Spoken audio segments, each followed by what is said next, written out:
Hey guys, do you want to make a meaningful difference in one of my local Nicaraguan friends' lives? My friend Flavio's dream is to do art and be able to do it for a living, and you can help him accomplish this, okay? If you're in the US or in Europe, you can check out the merchandise shelf below and purchase the products there. All of these products are designed by Flavio, and he gets all of the proceeds from these sales. Alright guys, thanks for watching, and if you want to support our work, check out the merchandise, buy a course, do that kind of stuff. Now I'll see you in today's video. Ciao!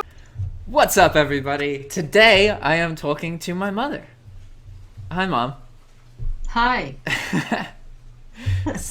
So we've been talking about doing some kind of podcast thing for a while where we do something every 2 weeks, and we haven't started that yet, but this is a step closer. We are now recording a video of talking on Skype. We have got Skype set up and everything. Yeah. And your setup looks better than mine, Mom.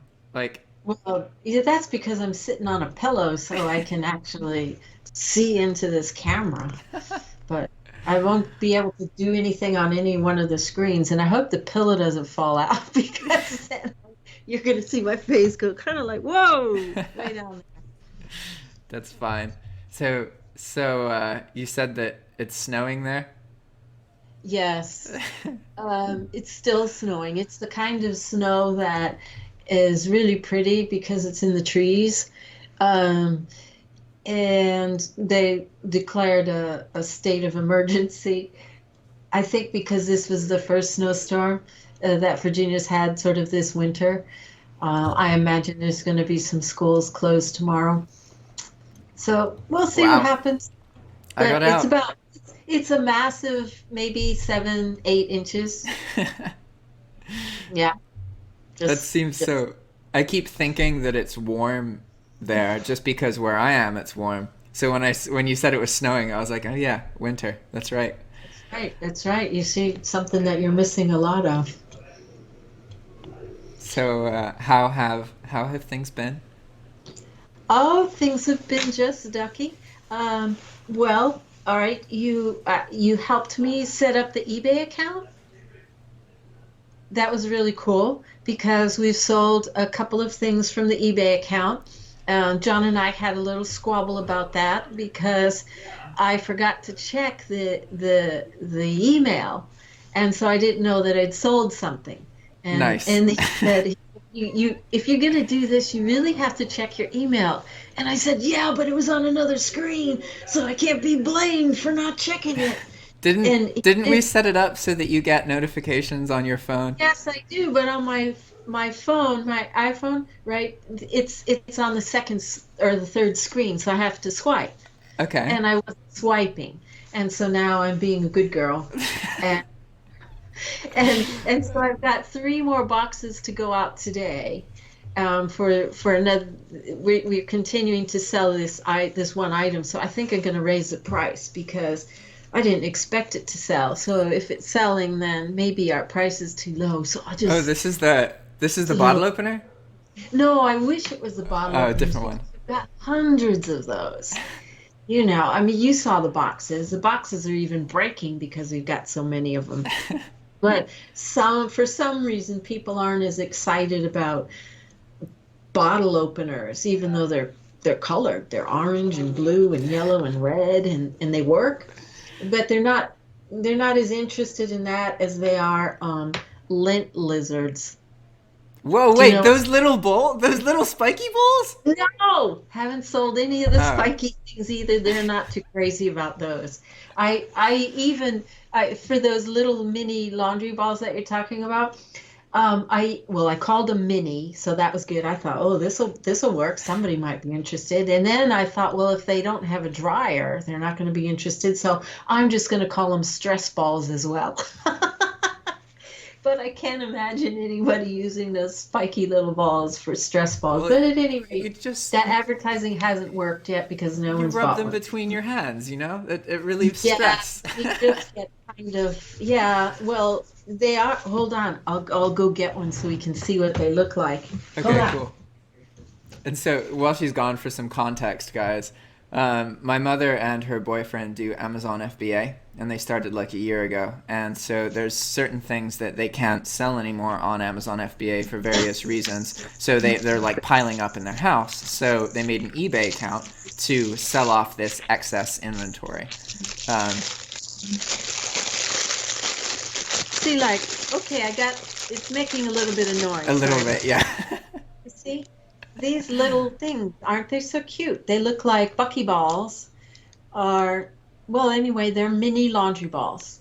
Or you can squeeze them in your hand. They don't really squeeze too much, but at least it's got a purpose. And then if you don't like pink,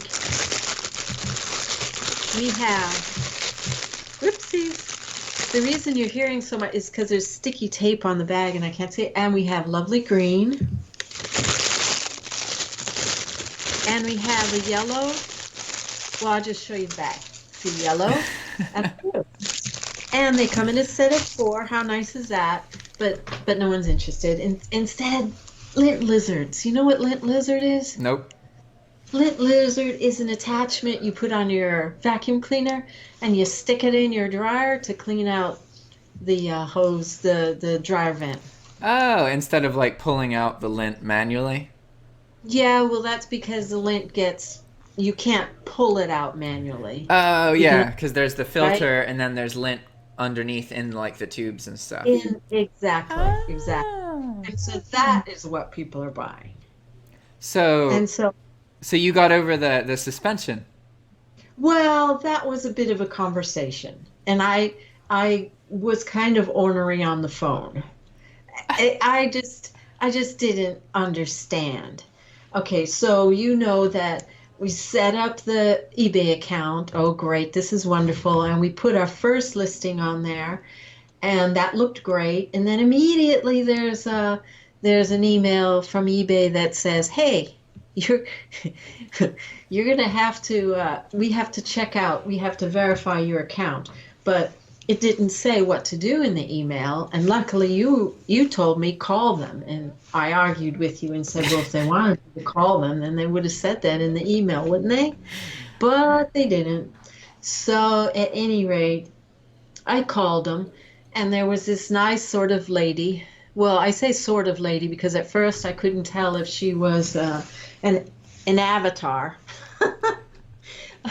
or an AI kind of voice. I don't know. At any rate, she decided that she couldn't help me because she said there must have been something wrong that I did in setting up the account, which is why they stopped it. So then I got to talk to someone, and he asked me different questions, like, for instance, what payment strategy are you going to okay? Well, I couldn't remember what we'd said on the account, and I said, well, I'm going to okay whatever we said in the account. And he said, okay. And then I said, but I don't understand why you're asking me that, because you can see that in the account. And he said, yes, I just need to ask you a few more questions. And he basically asked me a few more questions, and I gave some answers which I later discovered were kind of wrong. But I couldn't remember what we'd put in the account. And since I couldn't access it, and then he said at the end, great, you've answered all the questions wonderfully well, and we're going to open your account again. And I said, but why? And he said, because you've answered all the questions. I said, okay, good. And he opened up the account. Nice. So for those of you guys listening, this is really common on eBay. When you open an account for the first time and you post an item, they take your item down, and then they like temporarily suspend your account until you contact them.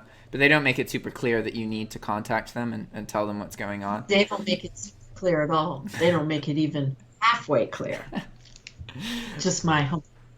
But so that's what was going on in this situation. So I'm glad that got resolved. If you're selling stuff there, so that means that you got through it.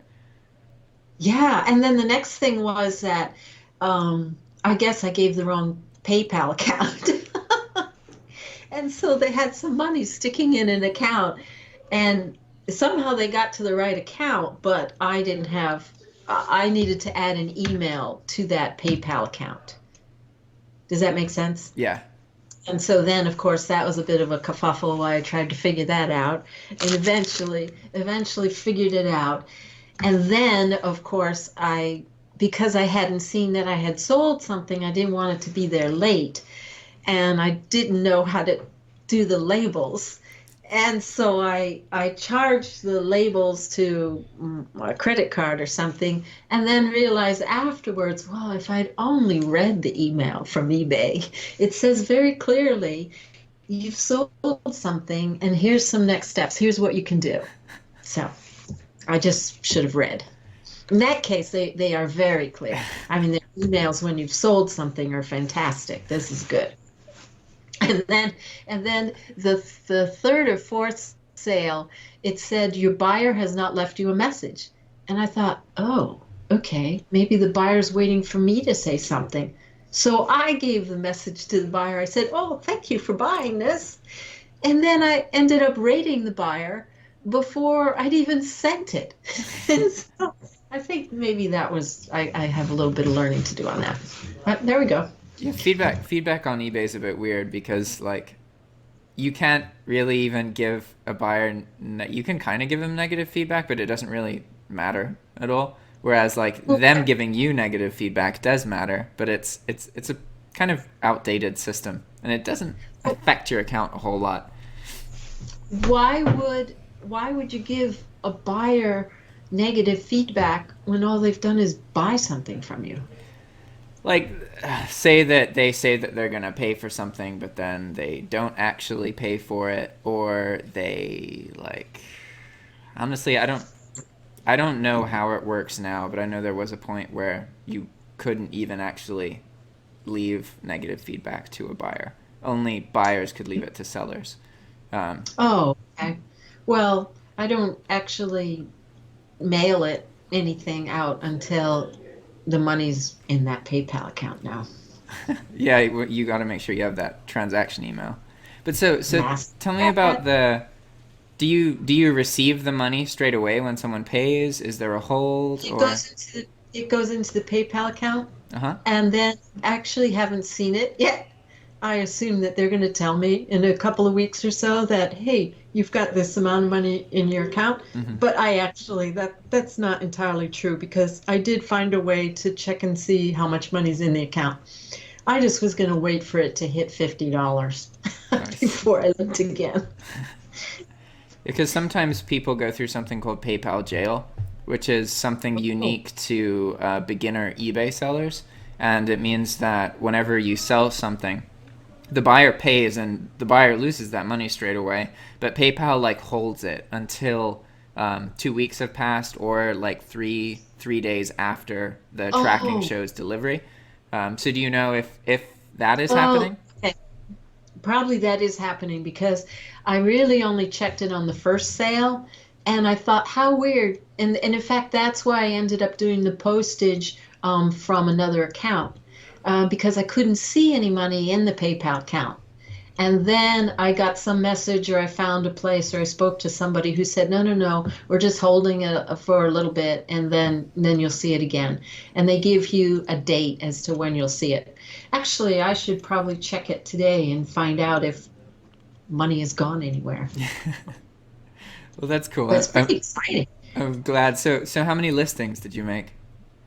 How many listings? Yeah. Well, you mean how many items do we have to sell or how many unique listings? Unique listings.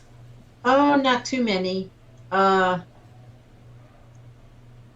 think there's 3. Hey, there you go.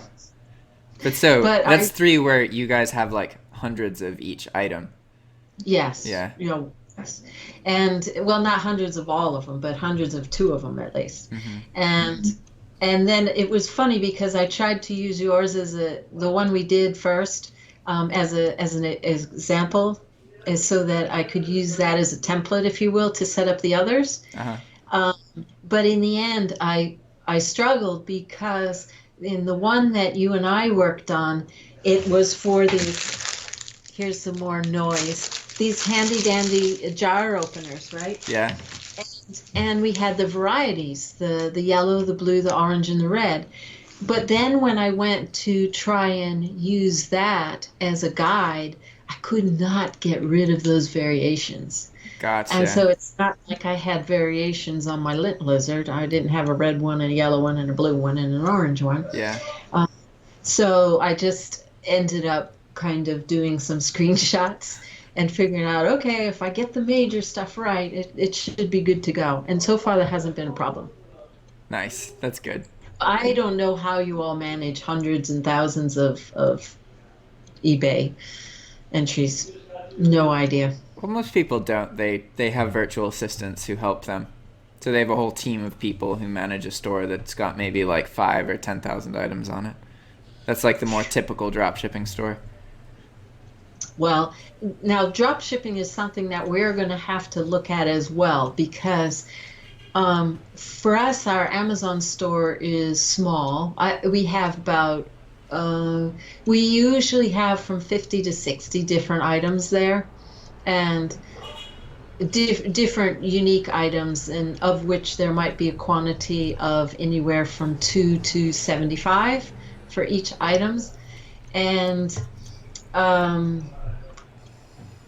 challenge is that we have good sales. For us, for our small store, yesterday we had 971 in sales, which is good. And in December December was, I believe it was $16,000 sale a month, which was good. But the thing is, it doesn't matter how many sales you're getting if you're not getting much profit. Mm-hmm. And so we were thinking that, well, it made sense for us to, in addition to the fulfillment, the FBA on Amazon, to go ahead and try and do some drop shipping and also some eBay.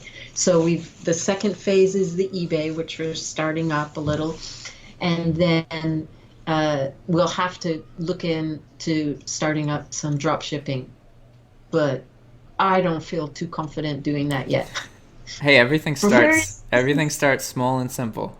It's just a day at a time, and 2-3 years later, it'll be complex, but. Well, the good news is that we've gone this month, January, is 783% better than last year.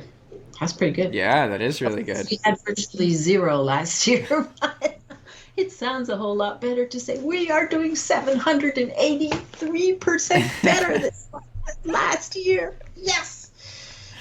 That makes it feel good even when you have a bad day. Yeah. It's funny how for e-commerce people, their emotions tend to, there's a correlation to like how their sales are going for the month, that kind of thing. Like when things are going well, it's like, oh, everything's peachy, it's great. And then it's like, oh, no sales today. We participate in this Wednesday group, and it's sort of like your mastermind group, except that we don't pay for ours. But it's still a really good group of people, and they all help out, help each other out, and help each other learn, that sort of thing. And one of the gentlemen in the group, he has done some white labels with coffee. And I think I was talking to you when you were here before you left for Nicaragua about this new product that they're looking at, because part of the coffee bean process, you lose a part of the coffee bean. And historically, that would always be thrown away. But now they're trying to develop a kind of drink with that as well. And so he's looking not only, obviously, to do it as a white label, but to do it as a new kind of product. And that's pretty exciting. That's where people who are able to do that kind of thing can earn some really, really good money. Yes. Just because having your actual own product is like, that's awesome.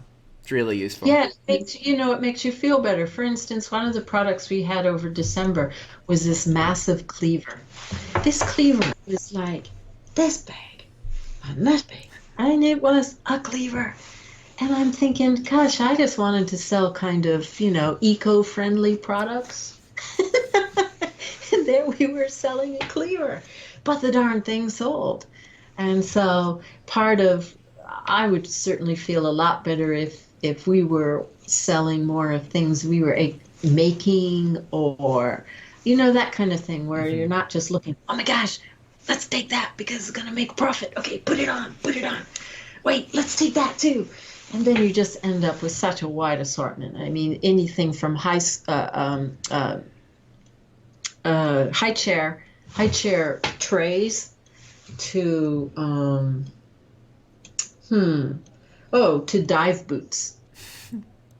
And cleavers. So it's and cleavers, yeah, but we ran out of the cleavers. Except I was just pricing them today, and I thought, maybe we better buy those cleavers again. But that's it. That's really cool. It's been really interesting for me seeing like the progression that you guys, because do you want to share a little bit about how you got into FBA?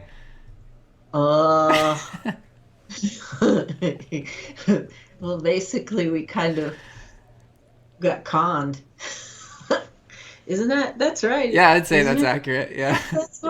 Yeah, there were some guys who were modeling themselves as, well, their advertising looked like they were representing Amazon. They use the smile in their ads and things like that, and people would pay money to listen to them talk about how easy it was to make a lot of money on Amazon. And although those individuals never said so directly, some of the testimonial people said things like, I just get up and I spend an hour on my Amazon and I'm bringing in thousands of dollars every day. And of course, you know that that's not everybody's experience, but you're thinking, okay, fine, I should be able to pick product and sell product. It is good. And then they'd say, okay, and for a little bit more money, come for a whole week, and we'll really get y'all going. And then after that, they got taken to court by the Federal Trade Commission. And so I guess they're working on that now. But, really, you take a chance on some of these things, particularly when it's new things that you don't know anything about. And you got to listen to some people, and some of the people you listen to, maybe you shouldn't have listened to. But at the end of the day, we're learning. It's a new kind of revenue for us, and we've met a great group of people, and it just gives us a bit more understanding about e-commerce, because now we're part of the gig economy. Yeah, the gig economy. We're a very small part of the gig economy, but we're part of it, which is kind of cool. And it's pretty crazy how many different ways there are to earn money through e-commerce. It's definitely like the more you learn about it, the more you know that you don't learn, like that you don't know. It's. Oh, yeah.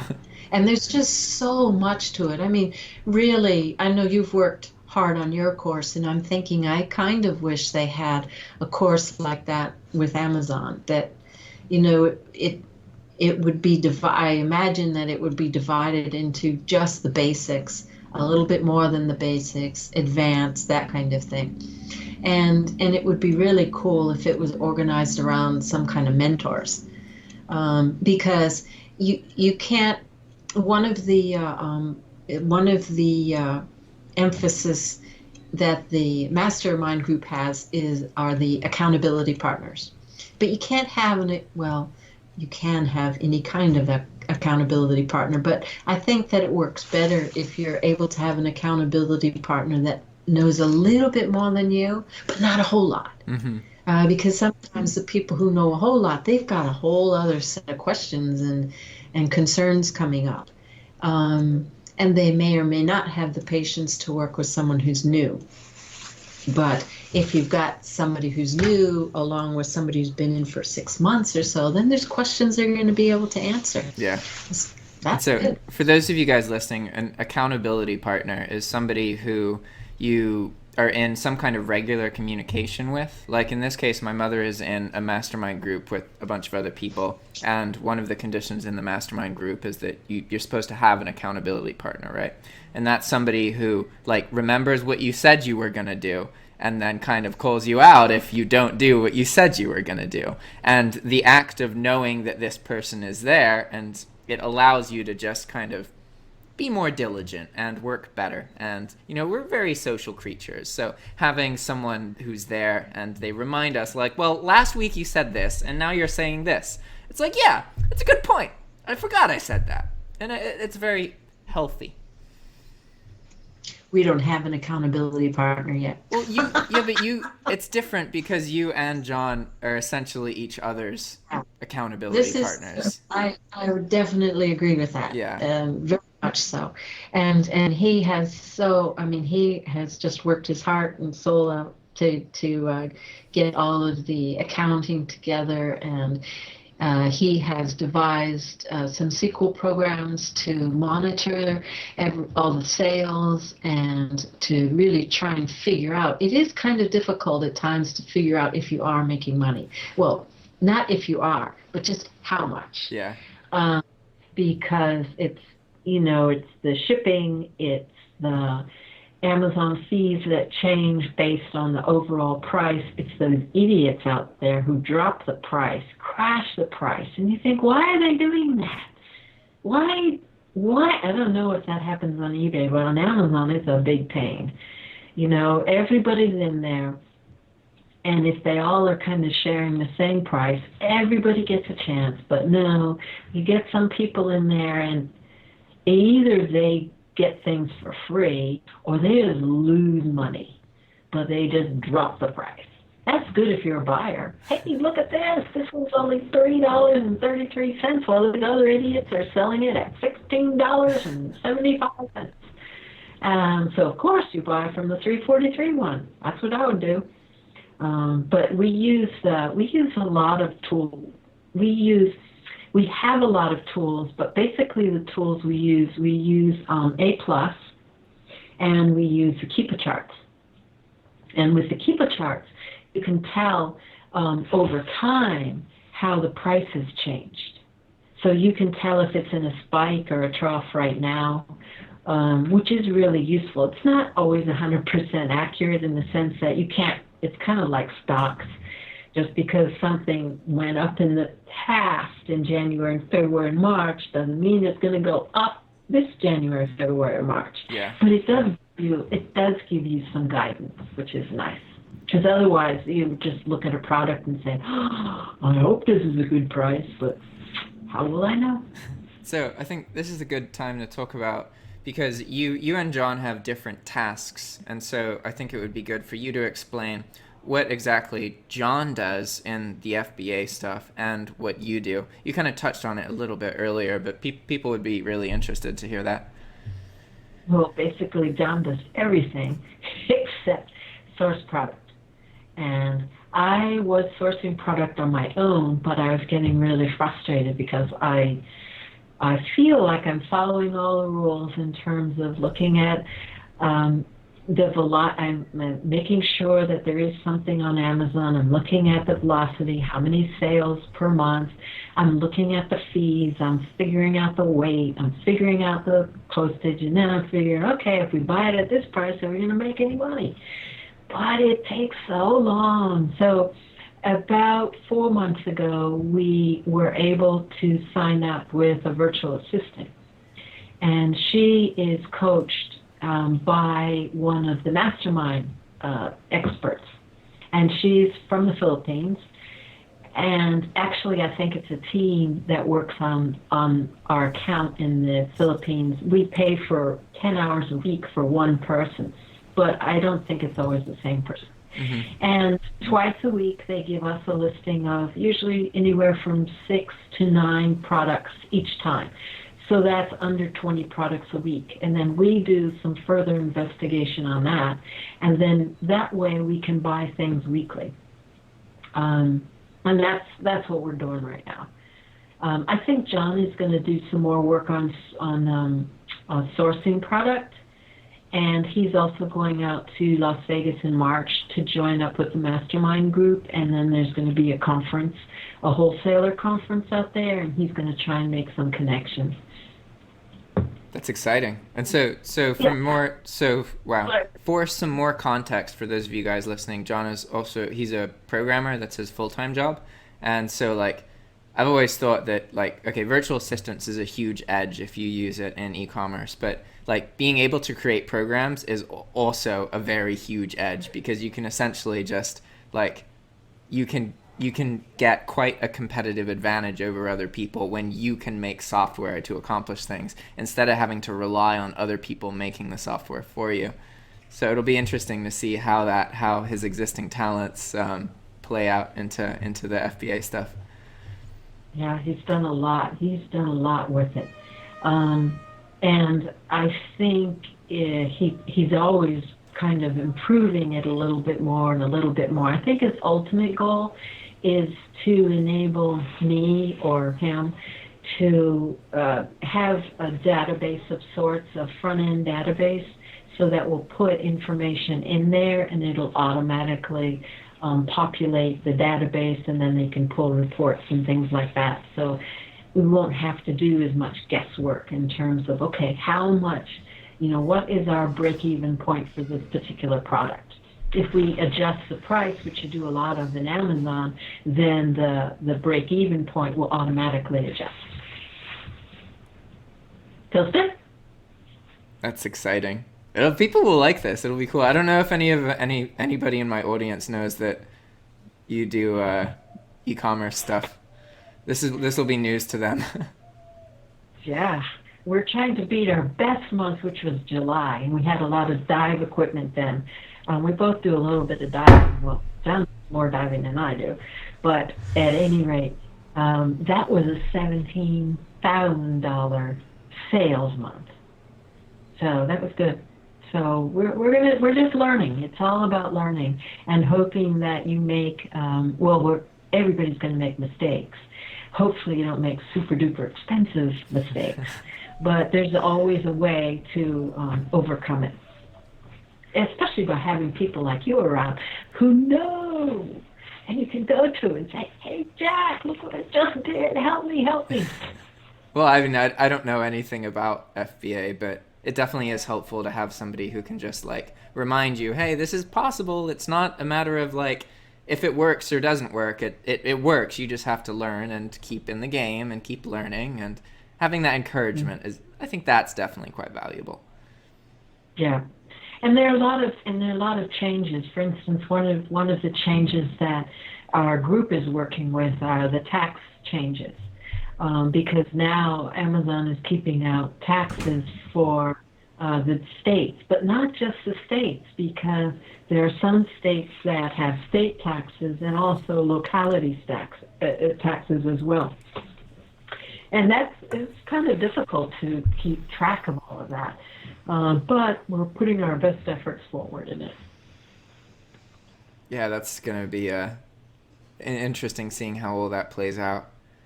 Right now, yeah. I'm meeting with a lawyer pretty soon to see how, because there's a way to open a business in Nicaragua and get residency there that way. So I'm trying to figure out how to go about that. But it most likely means that I would start paying income tax.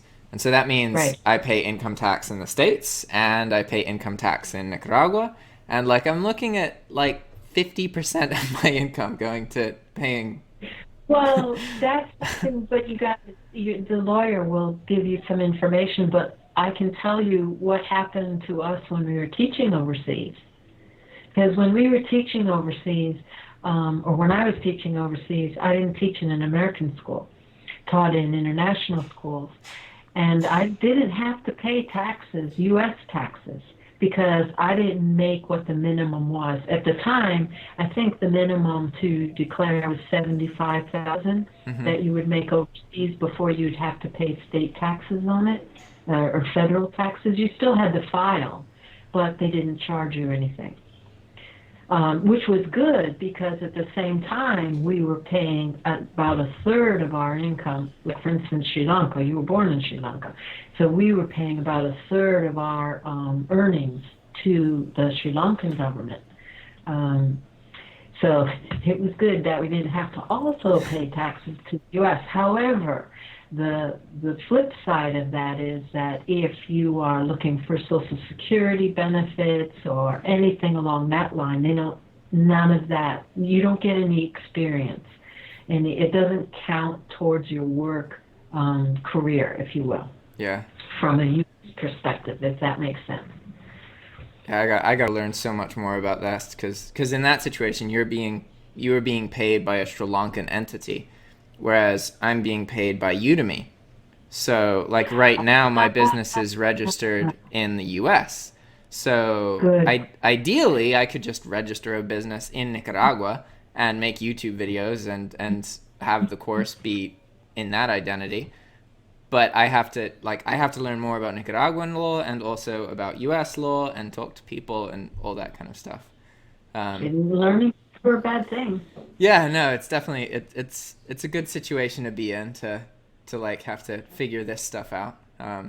You know, and the course has been doing really well actually. It's so before my YouTube income, the traffic I was bringing to the course from my YouTube channel accounted for like 2/3 of the income. Then a third of it was from organic traffic on Udemy. But now that the course has been out for a while and there's what Udemy calls social proof, Udemy is pushing much more traffic to the course. So now Udemy brings in like 4 or 5 times as much as my traffic from my YouTube channel does. And this is also because I'm not doing content about dropshipping anymore. But it's really interesting seeing how it's changing. Like this month it's earned like $52 a day. And that's like, it's weird how something I did like over a year ago is now like, it's just crazy. I never thought that this would be a life that I have. But isn't that interesting how you didn't think a year ago that it might be doing as well as it is right now, but you still continue to put effort into it, to make it better, to listen to what people said about it.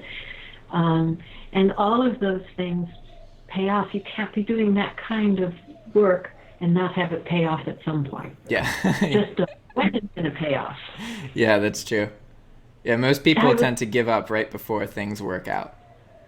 Do you know there's a program on the radio about how I built that? Or have you heard that? Yeah, a podcast. So today it was on Method. Method is a brand for some cleaners, soaps that mostly Target sells. But this is about how these 2 men came up with this idea and what they had to do to finally get the product to be accepted into stores. And they talked about how one of their motivations for creating the product was to make it safe. They didn't want a lot of chemicals. They wanted it to work, but they wanted it very safe. And so at one point at the beginning, somebody said, well, will you drink that? Will it do any damage if you drink it? And one of the men said, well, I don't know. Guess which one should I drink? And they said, well, why don't you drink the toilet bowl cleaner? And so he said, oh, okay. So then he drank some. And then he called up his partner and he said, I know we said that there's just natural products in this, but I just drank the toilet bowl cleaner. Do you think I'm okay? His partner said something to back to, well, you're talking. Must be okay. But it just goes to show what crazy things people have to do to make things work. And you don't always see those backstories, so to speak. I think the augmented reality, like on the wine, the Australian wine with the, 39 crimes? Yeah, living wine labels, yeah. Living wine. Okay, so why couldn't they have that on products? Like imagine if you could just use that augmented reality kind of app or whatever it is that you call it and put it up to a label on any kind of product and you could get the backstory on it or a little bit of the backstory. That would keep people in the stores a really long time as they're listening and looking at the backstory for every single product. But that would be really interesting. I'm sure that'll be more common at some point. So for those of you who don't know what living wine labels are, it's an app you can download for a specific brand of wine bottle. And so you just get your phone and then you look at it and it shows the camera feed, right? And it'll identify that you're looking at one of the wine bottles and then like the faces will start talking and telling you things basically the premise is that each wine bottle has one face and it's like some criminal in history or something, right? And Australian. So, yeah, an Australian criminal. And so then if you look at it through your phone, the face starts moving and telling you about their story and like it's really cool. So what my mom is saying is like, why isn't everything like that? And it probably will be eventually, but it's going to take a while.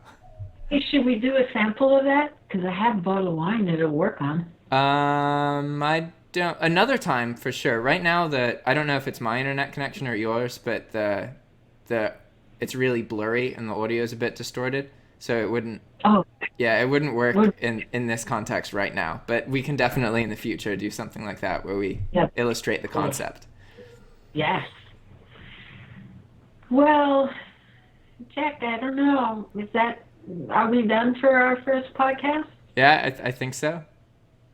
Okay. All right. Well, thank you for making sure that it happened. I really appreciate that. That's great. And the opportunity to be able to work on something with you is a real pleasure. Thank you. Yeah, I'm really excited too. Okay. How do you say goodbye? We're saying goodbye now. I'll end the recording and then we can talk for a tiny bit. So, all right, guys. Thanks for watching. All right. And